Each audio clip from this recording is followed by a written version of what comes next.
Okay, we're gonna go pick up Gabby. I'm excited to hang out with her and get to spend some time with her. Hung out with her in Miami, and we had a good time out there, and I'm excited to hang out with her in New Braunfels now. What's up, Gabby? Hello. How are you? Good, how are you? Good to see ya. So good to see you. So awesome. I'm excited to show you around New Braunfels. I'm so excited to be here, and then also I gotta say congratulations on your engagement. Oh, thank you so much. I'm so excited. We're actually headed down to Tulum next week to look at wedding venues. Oh my goodness, busy schedule, but also you've just been killing it lately here in New Braunfels. Well, thank you. And I'm so excited to see the town. I've never been here before. Yeah. And really, you've never been to New Braunfels? I know I actually haven't. I think the closest I got is that amazing outlet mall. Okay, gotcha. In San Marcos? Yes. Yeah, very cool. So I'm excited to see your area, learn more about what it is that you do, and more about who you are. I know that we kind of know, but we're all gonna know soon. Perfect. Excited. You want to get going? Let's go. All right. Got so much dough, I don't know what to do so with pretty. it. Suddenly, a part of me just wants to go back to how it used to be. I'm one in a million, I'm super rich. Got so much dough, I don't know what to do with it. But why does it take to die to see heaven in the place you thought it would be?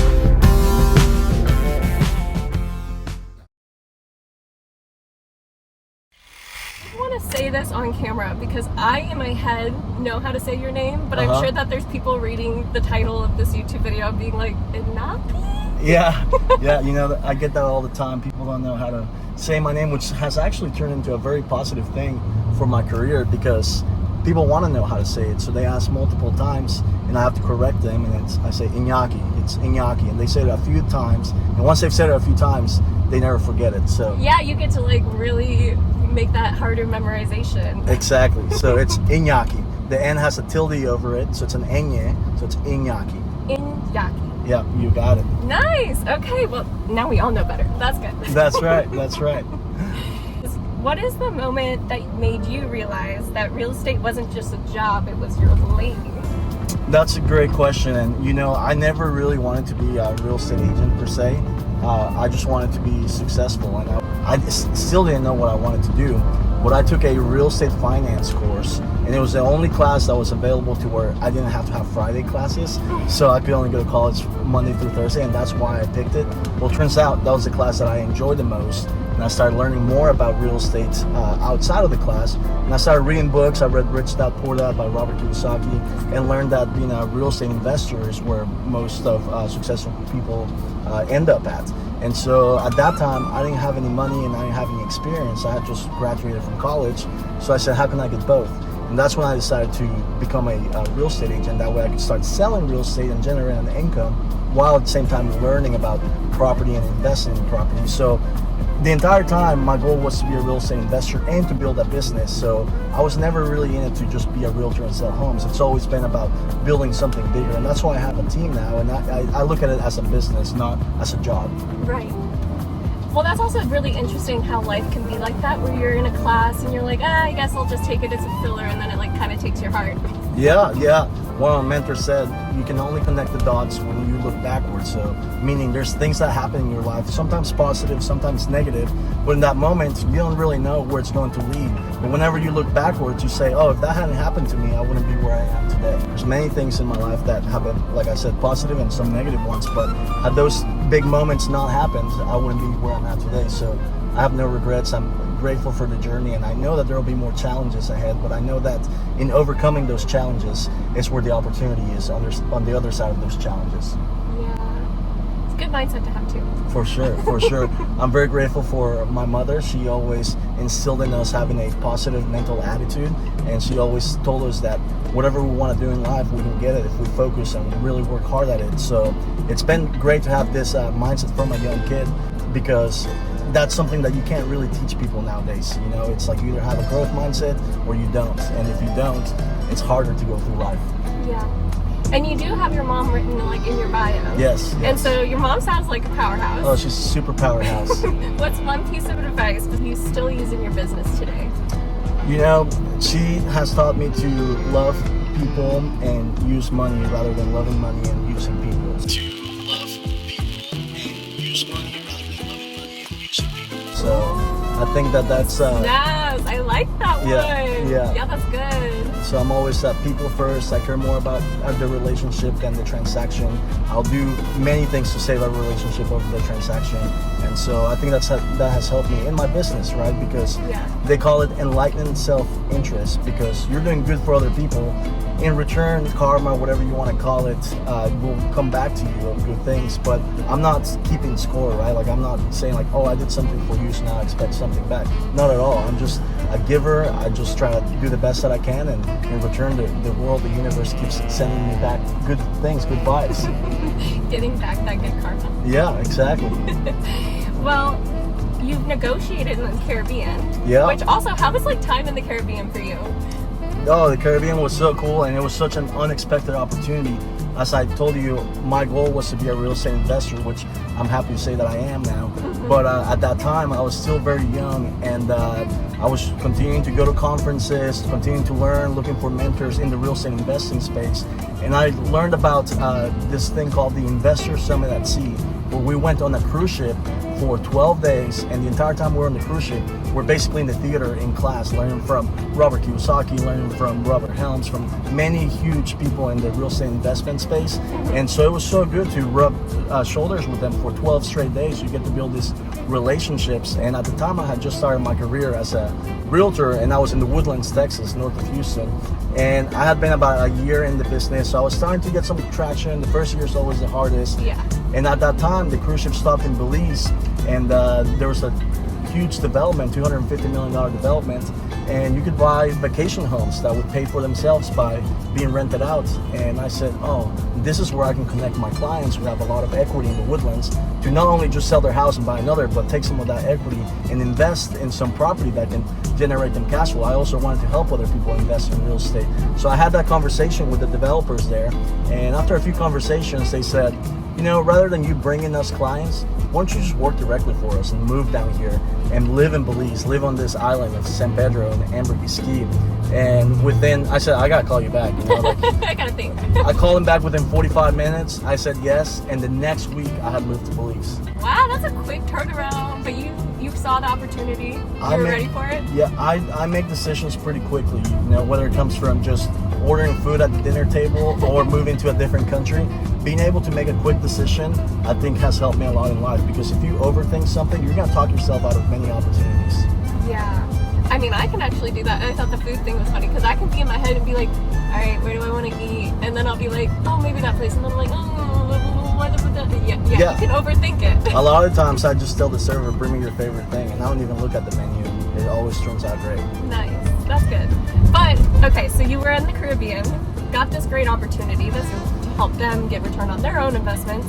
Yeah. And then they were like, wow, you're doing great. We want you here for us. Exactly, yeah. And I mean, at that time, I didn't even have the wherewithal to actually, I didn't even know what the word wherewithal meant. I had to ask my mentor that was driving through Belize, showing property. He said that, he was like, yeah, we got to find people with the right wherewithal. And I'm like, what does that mean? So he taught me what that word meant, which was pretty interesting. And well, it's just having the ability to purchase, you know, the assets and the wherewithal, having the financial ability to purchase a large asset. That's kind of what it means. You know, like at the time, I didn't have the wherewithal. I was just a college. I had just graduated college, and I didn't have the funds available to purchase something like that. But yeah, it turns out that I ended up working directly for the CEO. So I learned so much from this real estate developer, and I have taken many of those lessons through my entire career. Wow. Love that. Also, sorry, we just drove by some really nice new modern homes. I thought there would be more modern farmhouse, but that had more of like a curvature that I was surprised by. What is that architecture called?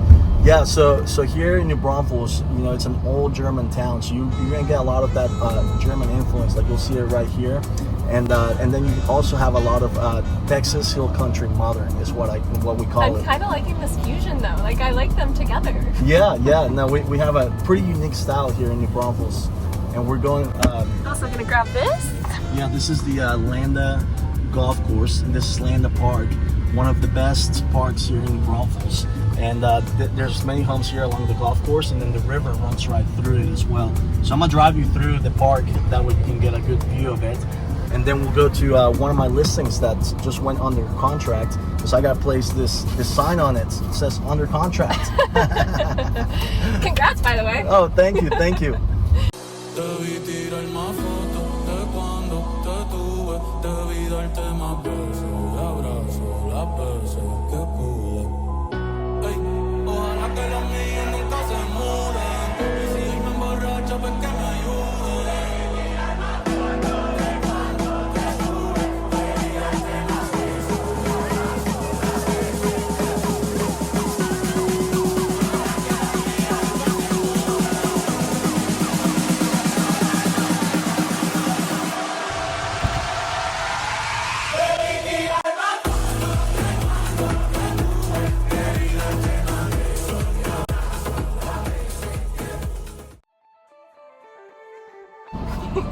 And we are here at your listing. This is exciting. The under contract. Yes. Is this a moment that like you always get excited for? Is like updating the sign? Well, I actually never update the signs because like it's such fast paced. Yeah. But this seller specifically, this has been a 3-year listing, and it's been such a good and important listing to have under contract, and they're so excited that we're finally under contract. So they're like, can we get an under contract sign put up? And I'm like, yes, of course, absolutely. That's actually so big. 3 years. That's so exciting for you and for them. Like, yeah. Wow. Yeah, and having something for 3 years, typically most agents, they don't have it for that long. Yeah. The market's been shifting, and a lot of times the sellers will say, oh, it's not working with you, let me go with somebody else. But because our rapport is so great and our communication is so great, they know that it hasn't been my fault, that it's just been the market, and I've been giving them the advice year after year, and so they decided to stick with me all through this following 3 years, and then now we're under contract. Yeah, that is so true. Like, Yeah. really. Well, congratulations. Thank you. Let's get this sign fit. Let me put this up. Yes.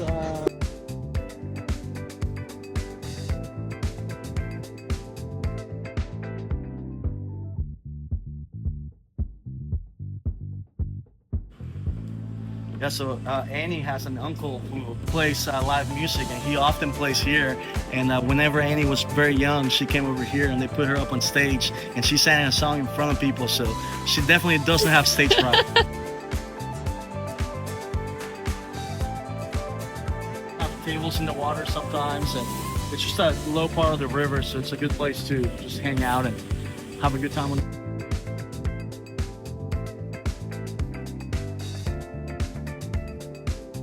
Yeah, so when I first moved here, I didn't know a single person here. Mm-hmm. And I'm in the real estate business, and the real estate business is all about people, right? And so that was the third time I had started over, because I started in the Woodlands, then I started over in Belize, and then I moved to New Braunfels. So even though I was 5 years into my real estate career at that point, I didn't know a single person in New Braunfels. So what I did is I filled up my calendar with just events and places that I could meet people. I joined the Chamber of Commerce, I joined the JCs, which is like the Junior Chamber of Commerce. I was in a philanthropy committee, I was volunteering at Worst Fest, I was volunteering at the beer fest that we have. So there were so many volunteer opportunities here, and I made it a point to, if I didn't have any deals going on, my job was to just be in front of people and build relationships. And back to what I was saying, I wasn't telling them that I was in real estate, I was just making connections. And I realized, like, oh my God, this town is so much easier to network, because I was trying to network in the Woodlands, but you didn't really see people over again unless you were intentional about it, unless you actually reached out to them and scheduled a meeting. Right. Here in New Braunfels, by just being part of the community, you will continue to see the same people over and over again, and that's how you build a relationship. Yeah. And I think that's true digitally too. I like to call social media the hallway of life. And so a small town, like your whole town square is your hallway. Mm-hmm. And when you show up online, like you mentioned, like 14 months is in the making of their head. But if you're not in the hallway when they're ready to make that final call, they'll forget about you. Yeah, 100%. This is so pretty, by the way. So what is like the difference for house costs whenever you're like getting a house with this water walkway? Oh my God, water is everything when it comes to value. If you're on the water, your value's going up significantly. So, I mean, even just the lots here, like they go for so much. So a house that could be maybe 500,000 not on the water could be closer to $1 million by being on the water. Wow. And so opposite of by the water, what about these houses that have like this hilltop view? Well, I'm gonna take you to one that has incredible hilltop views, and that's another big value add. I mean, we are in the Texas Hill Country, and a lot of people move to the Texas Hill Country to look at the hills. And I mean, if you're not on the water, you want to be on the hill. Yeah, right? The tippity top. That's right. We're going to the top right now. This is actually 1104 Summit Ridge where we're going. So we're going to the summit of this hill here. So this house is for sale currently. It's for sale currently. It's brand new construction by Luxus Design, and they put so much detail into every square foot of this place. You're gonna be blown away. Check out this views right here. This is crazy. Because I love how the hill country is kind of spread out, so you get to see the other hills. Yep, exactly. Are y'all foggy in the morning? Do you get Sometimes. that foggy haze? Yeah, sometimes. Nice. And we get beautiful sunsets. I see the sign. That's the sign.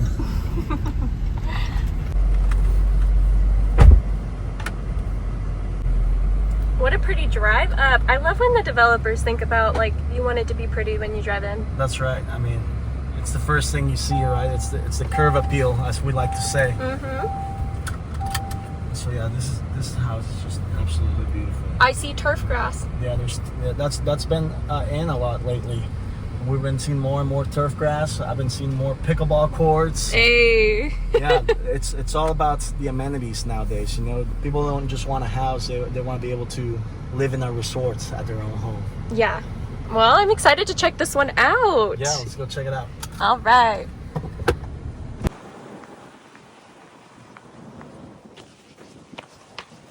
So it's 1104 Summit Ridge, and one of my favorite features is that the Lutron light system. I just hit all on, and all of the lights come on. It still smells brand new. Yeah, that's right. How pretty. So this is 3 levels. We're walking into the middle level right now. We have a 3rd level above us and a 1st level below us. And this is your entertainment space. This is going to be your kitchen and living room and super nice patio, which looks up the hill country and the resort style pool. Wow, you weren't kidding with the view. Yeah, this is my favorite property so far. Even the hinge of the pantry door, like step over here, look at this hinge right here. Look how this opens up.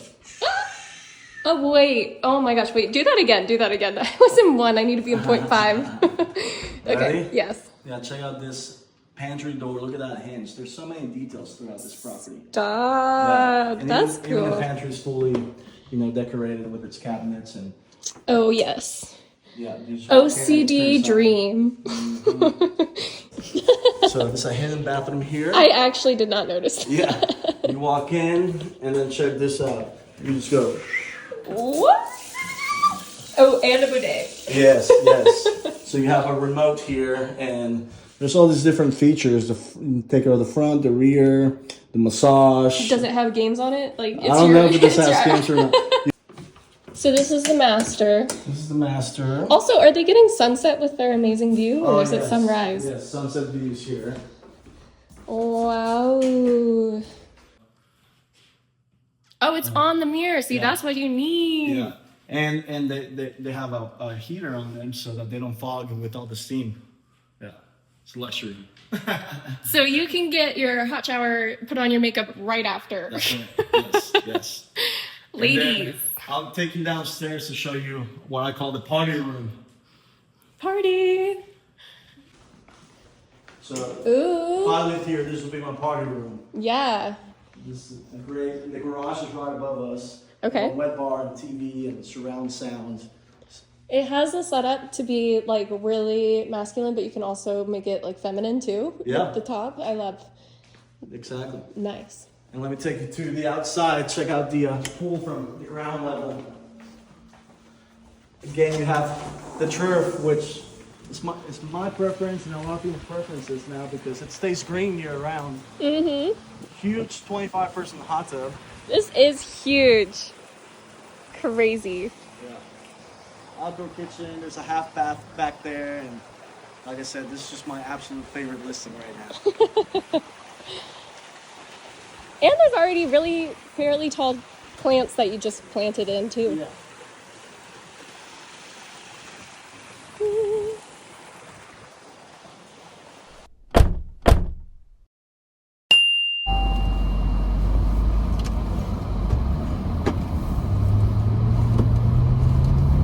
Sometimes when I watch back, I'm like, oh my god, I really hit people with questions while they're reversing, putting on their seatbelt. that's so I'm like, funny. I have no. I'm a savage. I know we kind of stopped at the red flag, green flag earlier. Yeah. I actually do have a couple more. Yeah. Okay, so red flag or green flag, they found a better deal on TikTok. They found a better deal on TikTok. That's interesting. I haven't heard of that one before. I would say it depends. Let me see the deal.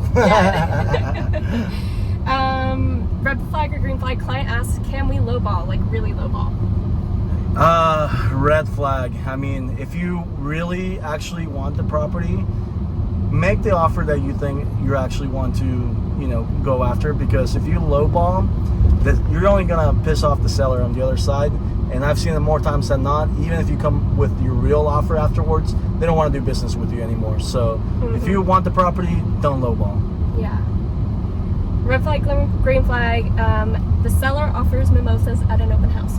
Green flag. Hey, a little Beverly never hurt nobody. That's right. That's right. You gotta have fun. It's not all work, This one is just more of a question: coffee or cocktails at a showing? Both. Why not? Espresso martinis. Hey, espresso. Well, just taking a little bit of a different tone. Now that you're building your life with Sam, how has your definition of luxury evolved? My definition of luxury has evolved in many ways now that I have Sam and Annie in my life. And for me now, luxury is being able to do what I want, when I want with them. So we go on lots of trips together. We're going to Tulum. We like the convenience. Like we choose convenience. We like flying first class. We like spending an extended amount of time while we're on vacation. So to me, luxury is being able to spend the time that I want with my family. And I mean, this business is about relationships, and I feel like that's one of the best things that real estate agents are so skilled at, and something that is going to become even more important in the next 5 years. So you know how to help people find their dream homes, but how did you know you found your dream partner? Oh, that's interesting. Well, I found my dream partner. I was by not looking for her. We were actually business partners first, and we built another business. We have a hair salon called Proper Salon for Men, where we employ about 12 girls there that are men's cutting specialists. And so we got to build that business together, and through the process of building that, I saw how well we worked with each other, and we spent so much time together, and it just naturally became and evolved into a real relationship. And I'm so grateful for work in business, because had it not been for me wanting to succeed and be an entrepreneur and build multiple businesses, I would have never found it. So now our roles have evolved to where I'm not as involved in the hair salon business. She totally runs that, and we have to where the business runs itself. And now we have Sam. We jokingly say that she's retired now. So she spends most of the time taking care of the home, taking care of Annie, and taking care of me. And so roles evolve through life, and you gotta be able to match that. And that's what I want. I would never tell my partner to not work, but I always want to make sure that they know that she doesn't have to work, but she can if she wants to. And I think that that's just beautiful, because we have two separate roles and they both serve each other well. Love that. Also, I haven't asked this yet, but how is your mom excited for this wedding? Oh, she's so excited. She's so happy. I called her, I FaceTimed her whenever I got the ring, and she cried, and I took a little screenshot of that on FaceTime. And it's so funny because people think that my mom is Samantha's mom, because they kind of look alike. They're both blonde, and they, whenever we're out and about, they think that I'm the boyfriend, and that's her parents. But that also means she gets along with them. Oh yeah, she gets along with them very well.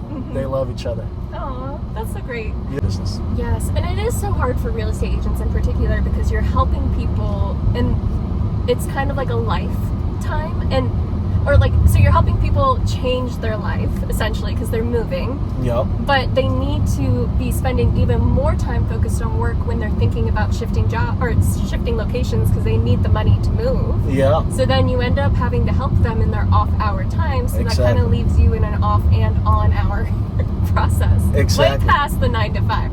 Right. You know, I have been able to. I think it's also about mindset. Like, while we want to be available for our clients all the time, I think it's also okay to set healthy boundaries. And for years now, I don't really work weekends, and I also try to leave the office by 5 p.m., sometimes 6 p.m. at the latest, because my family is important to me. And when you go to an attorney, a financial advisor, a doctor, you're going on their hours. And that's what I set up with my clients, and they respect that because I'm not a new agent that has all the time in the world. I have multiple clients, and I serve them all well. And whenever I'm working with them, I'm 100% focused on them and their deal and their transaction. But I want to make sure that I'm at the office, that I'm putting in the research that's required, and not just answering them at 8:30 at night when I'm at dinner and giving them a half decent answer when I could wait till the next morning and give them a proper answer. There's no real estate emergencies. Everything can be solved within 24 hours. So if you call me in the middle of the night, I'm gonna call you back first thing next morning, and nobody has an issue with that. Yeah. And I love that because it's the idea that sometimes too, when you let a thought breathe, you can create a better answer. Like you said, that half thought answer, like, I need to respond immediately, so then you don't solve any problems. You're just hitting back the ball. Yeah, that's right. You're just, exactly. I like how you said, just hitting back the ball. They give you a question and you feel like you have to answer. No, like, let's slow down. This is an important transaction. Let's get the right answer. That's good. I do think it's funny whenever we were talking about how you allow yourself to have the weekends. I feel like some people would be jealous of that, first of all. Sure. But it's been because you've been able to scale. So, like, tell me about building up your team and scaling up to the place where you could allow yourself to have more time back. You know, that's such a good point. I'm glad you asked that, because just because I don't work weekends doesn't mean that my clients are not being taken care of on weekends. I have built a business, a real business, not a job. So I have multiple people on my team that help me in different aspects of the business. I have Millen Yacklin, who is my director of operations, and she is my right hand. She helps me with everything, with the research, with emails, with getting back to clients. So she is my right hand that helps me with most of the administrative tasks. Then I have a transaction coordinator, which helps me with all of the paperwork once we go under contract, all the communication between the title company, the lender, the sellers, the buyers, the other agent. There's so much that happens once you go under contract. And a lot of deals fall apart in the contract stage because somebody dropped the ball. And I want to make sure that that's never us. So I have a person that specifically works in that part of the business. Then I have 3 agents that help me with showings. They also bring on their own clients, and they help me with showings. That way there's always someone available when a client wants to go see a house. So we're really able to support anybody and everyone and be able to show them homes whenever they want to in the Central Texas area. Nice. Yeah, because honestly, like, having a big enough portfolio as you do, that means you have a lot of showings to do on a weekend. Yeah. Or just throughout the week. So to have that many bodies to be able to accommodate and to be able to know, because at some point, if you think about it from an analogy of sports, you're kind of like the coach. You have to know who to put out on the field. Exactly. And also, like you said, energy matching. So is that something that you put into consideration too? Oh yeah, 100%. Depending on, I have different agents for different clients, depending on who they are, what they're looking for, what their personality is. I have the right person for them. And sometimes I may say, hey, you know, what you're trying to do, we're not the right fit. And that's totally okay. Somebody will thank you for telling them that you're not the right fit and referring them out to a different agent from a different team that might be the right fit. But within my team, we have enough personalities and enough experience and knowledge that we're able to accommodate most of everybody's needs. What's the biggest lesson you could give to other real estate agents who are looking to scale and build a team? Don't be afraid to scale. You know, whenever I first moved to New Braunfels, I was the new agent in the office. I wasn't new in the business. I had been doing it for 5 years, but I was new to the market, new to that office, and everybody in that office, who I love very much, and they're all really close friends with me, they were individual agents. And as soon as I came in, I said, I'm looking for an assistant. And I told my manager that, and I started looking for an assistant. And everybody in the office, at first, they will tell you this. They were like, why are you looking for an assistant? Why are you looking? That's another mouth to feed. Like, Yeah. and you just got here. Like, you know, they thought I was a little crazy by doing that. But sure enough, I knew where I was going, and I knew that I was going to need help. And I knew that I didn't want to do it on my own. And now people have asked me, hey, how did you hire an assistant? And so I help them get their businesses to more scalability. Now that I have the team, I had the assistant for a while, but now I even scaled even more and have the team, and now I'm helping other people grow their teams as well, just by sharing, you know, the things that I've learned and the mistakes that I've made. And you know, like I said earlier, I think that there's enough to go around for everyone. So I'm not in competition with other agents in my office or other offices. The only competition is myself, because there's enough for everyone. Yeah. And for your mistakes, what is one of your favorite mistakes?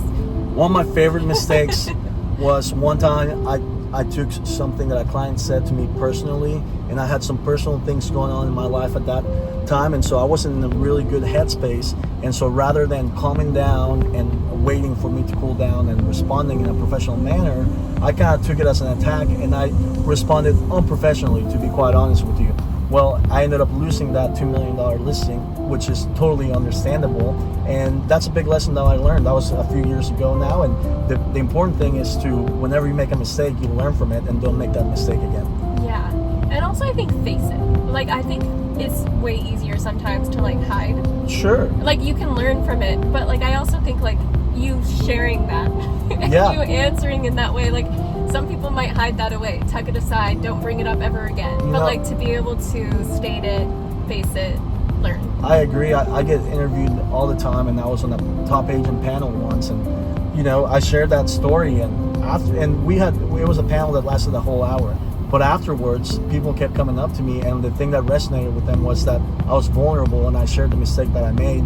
And I thought, you know, to me it's just normal. Like, why not share the mistakes you've made so other people can learn? But everyone thought it was such a big deal that I was able to just be vulnerable and share my mistakes, which, you know, I think to your point, you gotta face it. Yeah. And also I think that's I think we, like you said, people are coming up to you afterwards. The residents.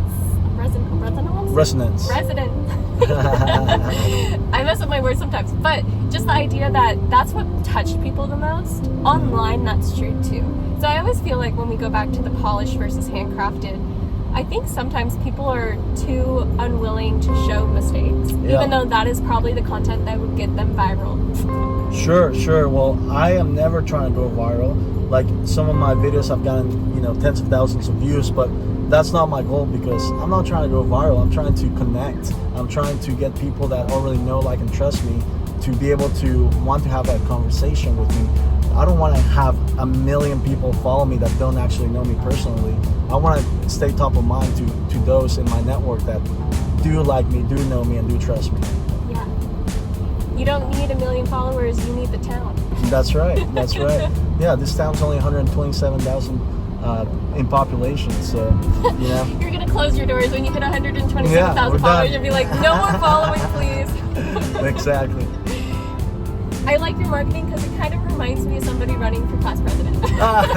That's great. I love that analogy. Well, I'm really in love with New Braunfels. Thank you for showing me around. This has been just like so eye-opening to what the town is like. Yeah, for sure. I've enjoyed this. And I have 2 last questions for you. Okay. One is, what is the legacy that you hope to leave as a person? You know, legacy is the right word. Like, everything I look to do is something that I want to build, to pass down to the next generation, to pass down not only to my kids, to be able to continue to build the business and assets that I'm collecting through life, but also through the agents that I'm helping build their businesses, and then the people that are not even on my team that reach out to ask questions. I just want to be a person that is remembered as somebody that helped everybody else. And I always look to help people, and like I said earlier, I don't keep track, I don't keep score, I don't expect anything in return, and that has served me well in this life. I actually have 3 more questions, so I That's guess good. I have 2 more. That's good. What is the legacy your mom's left on you? That was all about mindset for me, you know, because My mom was a single mom. She was highly successful in her own field as a nutritionist in Mexico City. But then, she got divorced when I was 5 years old, and she was left as a single mom with 2 kids, and she had to figure it all out on herself. And she was bold enough to move.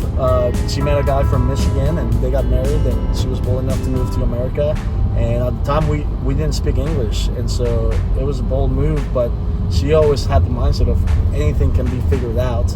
And sure enough, here we are. It was the best decision she could have made for us. So the legacy she's left on me is to have a positive mental attitude and know that you can go and achieve anything that you really want to if you set your mindset to it. So you did come to Michigan first? No, she didn't want to go to Michigan because it was too far from Mexico City, and that's where all her family's at. Mm-hmm. So they picked Texas, and we just randomly landed in the Woodlands, Texas.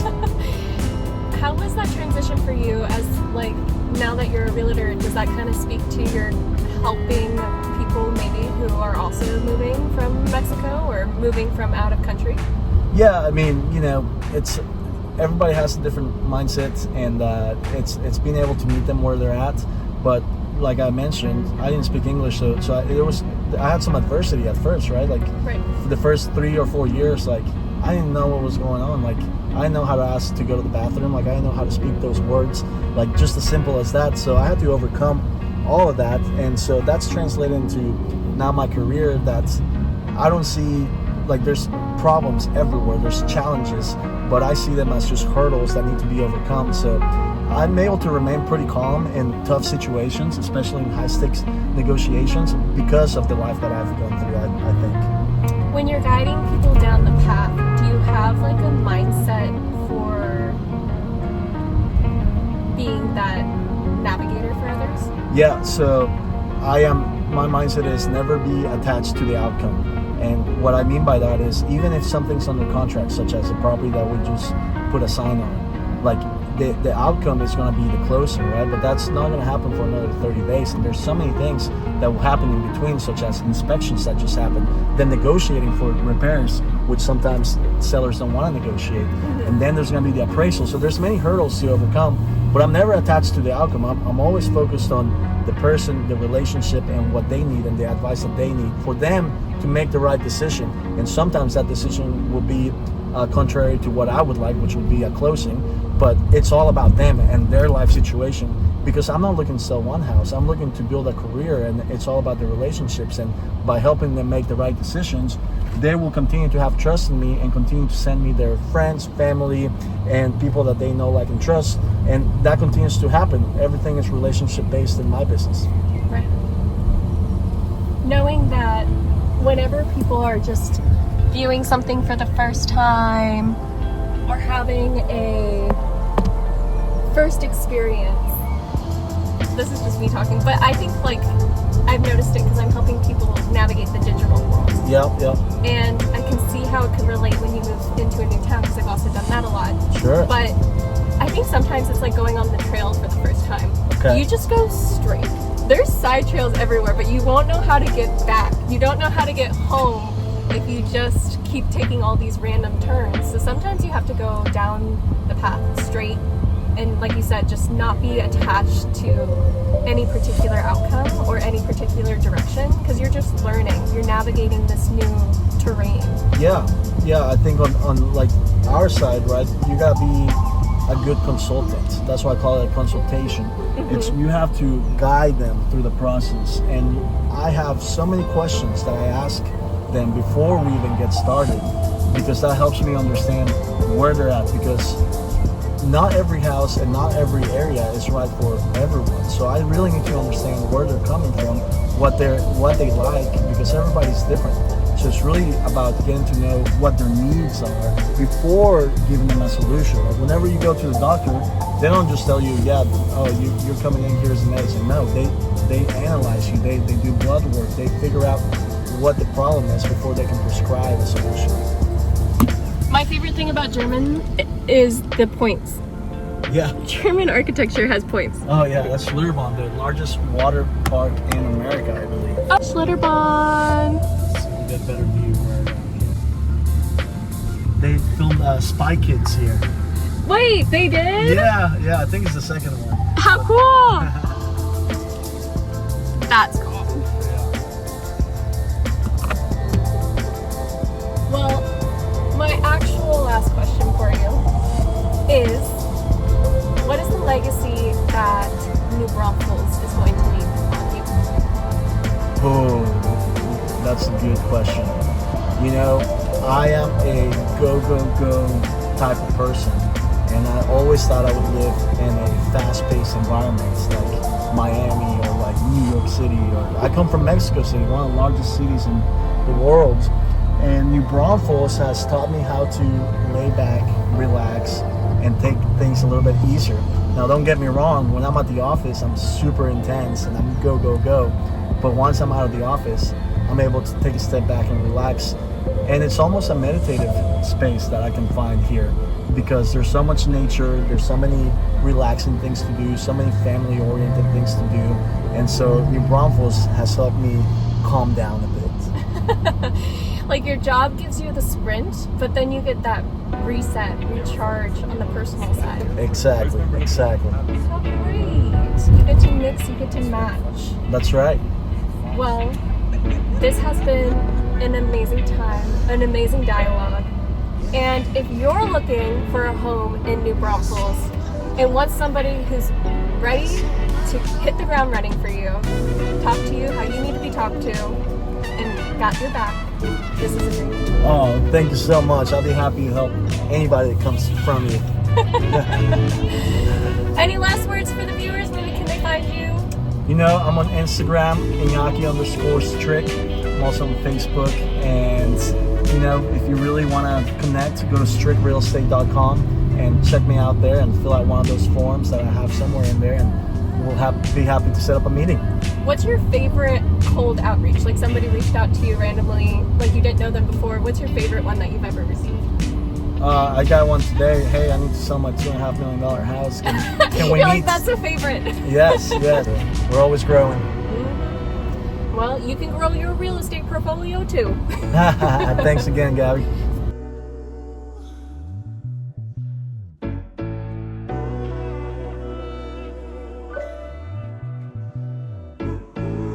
It's a longer drive, but I'll just wait on the edge. Okay, perfect. That's so cool. I like that. Right? The magnet really gets me. Because then I can also, if you like point something out, I'm gonna like flip it. Yeah. If I get called out, pick it up and speak. Oh yeah, I mean, also the keyword for if you need to stop is pit stop. Like you're like, please, like, or you could just say to like Gabby, like don't do this. Oh, okay, sure. Just let me know. Yeah. So when I'm editing it, and then yeah, if you have like a phone call that you want to include, yeah, for sure. Show you a business in action. Yeah. Cool. Okay, I'll pick you up. Yep. See you tomorrow. It's 11:11 when we're starting. That was a good